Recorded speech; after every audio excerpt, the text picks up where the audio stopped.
नमस्कार, स्वागत है आप सबका हमारे खास कार्यक्रम देश देशांतर में। मैं हूं कवीन सचान। देश देशांतर में आज हम बात करेंगे मोबाइल ऐप और डेटा सुरक्षा को लेकर कि किस तरीके की चिंताएं हैं। लोगों की जिंदगी के मनोरंजन और जानकारी के लिहाज से मोबाइल पर हजारों की संख्या पर ऐप आती है और बहुत सारी ऐप हमारा डाउनलोड करते हैं बिना किसी पड़ताल या फिर सिक्योरिटी चेक के कि असल में कहीं ऐसा तो नहीं कि वो मोबाइल ऐप हमारे और आपके मोबाइल से हमारी अहम जानकारी को चुरा कर उसका दुरुपयोग करे, चाहे वो व्यक्तिगत सुरक्षा के लिहाज से हो या फिर देश की सुरक्षा के लिहाज से। और इसीलिए समझना बेहद अहम है कि जो आज के दौर में जब हम देखते हैं कि किसी एक ऐप यानी कि टिकटॉक को देखें करीब 20 करोड़ से ज्यादा यूजर, और ऐसे में किसी भी एक ऐप के यूजर कितनी तेजी के साथ न सिर्फ देश और दुनिया में बढ़ रहे हैं, उतना ही बड़ा ये खतरा भी है। तो समझेंगे आज इस खतरे को, उसे कैसे पहचाने और उससे बचने का रास्ता क्या है, इसे समझाएंगे हमारे 3 बेहद खास मेहमान। हमारे साथ हैं Jitin Jain, digital technology expert हैं। जितिन, बहुत बहुत स्वागत है आपका। हमारे साथ अनुज अग्रवाल हैं, चेयरमैन है centre for research on cyber crime and cyber law से। आपका भी स्वागत है सर। नमस्कार। और खुशबू जैन हमारे साथ हैं, साइबर लॉ एक्सपर्ट हैं, एडवोकेट हैं। खुशबू, आपका भी बहुत बहुत स्वागत।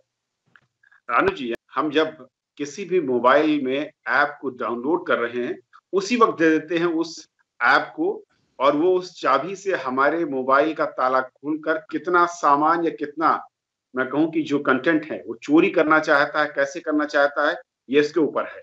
तो फिर एक आम यूजर करे क्या? इस चाबी को क्या छिपा सकता है, बचा सकता है, या फिर परमिशन के लेवल पर वो क्या करे?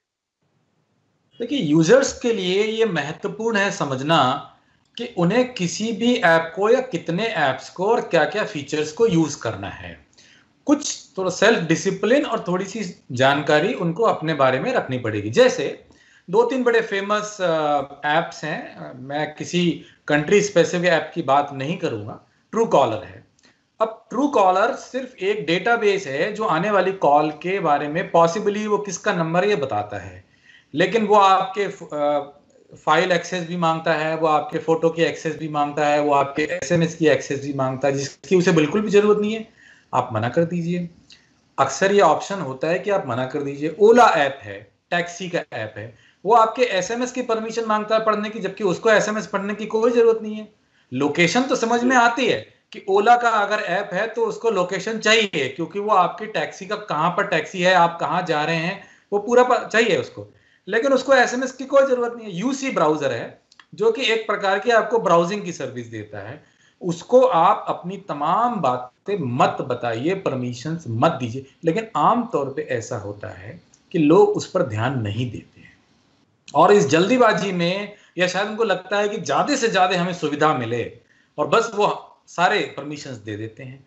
तो हम सभी को ये डिस्क्रिशन यूज करना पड़ेगा कि जो परमिशन नहीं रिक्वायर्ड है उस पर्टिकुलर ऐप में उसको ना दें। दूसरी चीज, अगर वो ऐप फिर भी उस परमिशन के बिना आगे नहीं बढ़ता है तो शायद हमें ये कठोर निर्णय अपने आप को लेना पड़ेगा कि हम इस ऐप को यूज ना करें। क्यों?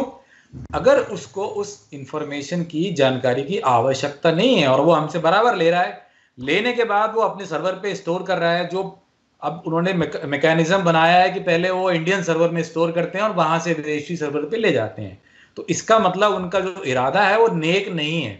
वो जो हमें सो कॉल्ड फ्री सर्विस की बात कर रहे हैं या एक पर्टिकुलर पेमेंट सर्विस की बात कर रहे हैं, वो उससे ज्यादा हमसे लेना चाहते हैं। हमारे डेटा को, हमारी जानकारी को मिसयूज करना चाहते हैं अपने निजी फायदे के लिए, अपने कॉर्पोरेट फायदे के लिए हमारी जानकारी को मैनिपुलेट करना चाहते हैं, हमें वो एक सब्जेक्ट की तरह यूज करना चाहते हैं। तो हमें इसमें ध्यान देना होगा, कहीं ना कहीं रुकना होगा। और जो हम बहुत सारे ऐप्स 50, 60, 100, 200 या कई बार एडवाइजरीज जारी होती हैं सर्ट की तरफ से, इंडियन आर्मी की तरफ से भी कुछ आया है, और भी एजेंसीज करती हैं, उस पर हम ध्यान दें और उन ऐप्स को हटाएं। कहीं ना कहीं उन ऐप्स को भी ये महसूस होगा कि जब लोग उनको इस्तेमाल नहीं करेंगे कि वो शायद अपने बिहेवियर को बदलें। तो लोगों को ये थोड़ा सा जरूरत है ध्यान देने की। एक कंज्यूमर के लिहाज से मैं एक आम पब्लिक जो कि मोबाइल का इस्तेमाल कर रहा है, और उसकी कई बार ऐसा होता है कि कुछ ऐप जरूरत है और कई बार हम बेवजह भी उन्हें अपने पास डाउनलोड करते हैं।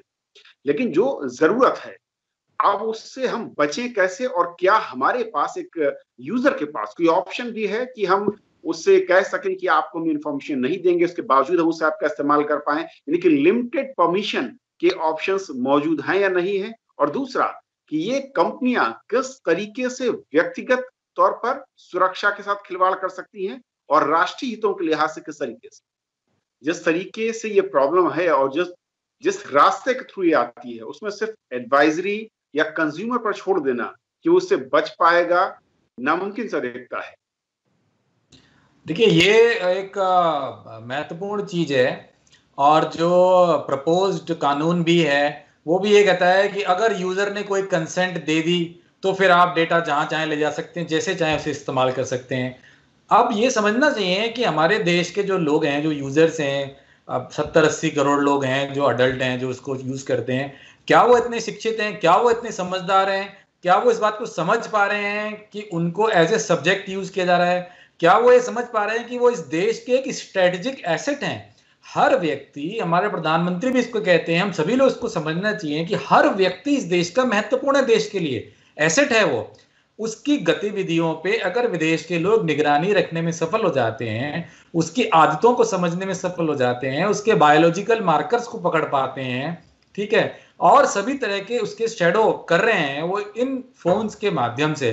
पहले भी हमने देखा, हमारे एक एयरबेस पे जब अटैक हुआ था तो ये समझ में आया कि कुछ जो एप्स हैं वो उनकी लोकेशन वगैरह को शायद दुश्मन देशों को भेज रहे थे, और वो एप्स या तो गेमिंग के एप्स थे, ऐसे देखने में ऐसा लग रहा था कि वो मामूली एप्स हैं खेलने के लिए या फ्री वाले एप्स हैं, लेकिन वो एक्चुअली जासूसी करने के लिए वो एप्स उन लोगों के फोन में डाउनलोड हो गए, और उससे वो बेस की पूरी जानकारी दुश्मन देशों की एजेंसीज तक पहुंची और उन्होंने एक बड़े हमले को कारगर किया और वो सारी जानकारी उनको मिली। तो जनता पर ये बात छोड़ देना, क्योंकि जनता नहीं इस चीज को समझ सकती है, तो जनता को नहीं समझना है, सरकार की जो एजेंसीज हैं उनको, और नी जर्क नहीं करना है कि किसी एक कंट्री की हम बात करें। आज एक कंट्री ठीक है हमारे अगेंस्ट खड़ा हुआ है, हमें दिख रहा है कि वो हमारे खिलाफ एक्शन कर रहा है, लेकिन कल को दूसरे और भी कंट्रीज हो सकती हैं जो हमारी जानकारी इकट्ठी कर रहे हैं और कहीं ना कहीं वो हमारे होस्टाइल हो सकते हैं, हमारी जानकारी का गलत इस्तेमाल कर सकते हैं, कॉमर्शियल मिस यूटिलाइजेशन कर सकते हैं। आज हमारे देश के सारे लोगों की प्रोफाइल बाहर के देशों तक चली गई है। कैम्ब्रिज एनालिटिका के मामले में हमने देखा कि इलेक्शन को मैनिपुलेट करने की कोशिश भी करी गई थी। तो हमारे लिए ये जरूरी है कि हम एक कॉम्प्रिहेंसिव पॉलिसी बना के उसको सख्ती से लागू करें, इसको जनता के ऊपर नहीं छोड़ें। कानून भी बनाएं, जीडीपीआर भी है, यूरोप में बहुत अच्छा कानून है, सख्त कानून है, लेकिन जहां पर बात सिर्फ यह आ जाती है कि हम इसको जनता के ऊपर छोड़ते हैं, तो जनता तो कहीं ना कहीं अपने फायदे के लिए मजबूरी में उस चीज को एग्री करेगी, वो कोई कंसर्टेड एक्शन नहीं ले सकती। सरकार की एजेंसी समझ के कंसर्टेड एक्शन ले सकती है। सरकार ठीक है, कानून का पालन सख्ती से हो, एडवाइजरी के साथ साथ बैन करना ये बेहतर कदम हो सकता है, लेकिन आम पब्लिक को भी अवेयर होना होगा, उसे समझना होगा कि असल में इससे खतरा उसकी लाइफ में क्या हो सकता है और देश के लिए क्या हो सकता है। बिल्कुल अनुज, आपकी सलाह बहुत संक्षेप में सर। देखिए, हमें अपने लिए डेटा प्रोटेक्शन लॉ बनाना है और डेटा लोकलाइजेशन करना है, क्योंकि ये सारे लोग जो डेटा बाहर लेके जा रहे हैं उसको यूज और मिसयूज कॉमर्शियल भी करते हैं, और जो कुछ दूसरी कंपनीज हैं जो स्टेट स्पॉन्सर्ड हैं वो स्पाइनाइज वगैरह के लिए भी करती हैं। अगर हम पहला स्टेप लें जो कि बहुत आसान है, सरकार के लिए भी जनता के लिए भी यूजफुल है, और उनका जुरिस्डिक्शन भी फिर इंडिया में हो जाएगा कि जो भी लोग यहाँ व्यापार कर रहे हैं, जो भी हमसे यहाँ पर पेमेंट ले रहे हैं, जनता से हमारे पेमेंट ले रहे हैं, ट्रांजेक्शन ले रहे हैं, या जिन जो भी लोगों की जानकारी इकट्ठा कर रहे हैं, वो अपनी जानकारी सिर्फ और सिर्फ भारत में ही रखेंगे, उन्हें बाहर भेजने की छूट ना दी जाए। एप्स को बैन करना मुश्किल होगा क्योंकि वो कहीं ना कोई अच्छा सोशल पर्पस भी सर्व कर रहे होते हैं। हमारा रिस्क सिर्फ तब होता है जब वो डेटा वो बाहर चला जाता है और दूसरी सरकारें उसको गलत तरीके से या वो कॉर्पोरेट उसको गलत तरीके से इस्तेमाल करते हैं। तो अगर हम उन एप्स को अलाउ करें और उनको बोले कि आप डेटा बाहर नहीं ले जा सकते, आप डेटा यहीं रखिए, यहां रहेगा तो हम उसका इंस्पेक्शन भी कर सकते हैं, हम वहां जाके देख भी सकते हैं और उस पर कानूनी कार्रवाई भी कर सकते हैं। अगर वो बाहर चला गया तो फिर ऑब्वियसली बहुत लंबा प्रोसेस है और जा भी नहीं पाते हैं, कई सरकारें हेल्प भी नहीं करती हैं। तो सबसे आसान मुझे लगता है वो ये कि हम डेटा को यहां रखें, फिर उसकी निगरानी भी आसान हो जाएगी, जनता के लिए भी, पुलिस के लिए भी, और भी जो एजेंसीज हैं जब वो चाहेंगी जाके वहां देख लेंगी। ओके, चलिए, आप तीनों मेहमानों का हमारे साथ जुड़ने के लिए बहुत बहुत शुक्रिया और समझाने के लिए असल में किस तरीके से मोबाइल ऐप हमारे, आपके और देश के लिए खतरा हो सकती है। फिलहाल आज इतना ही। नमस्कार।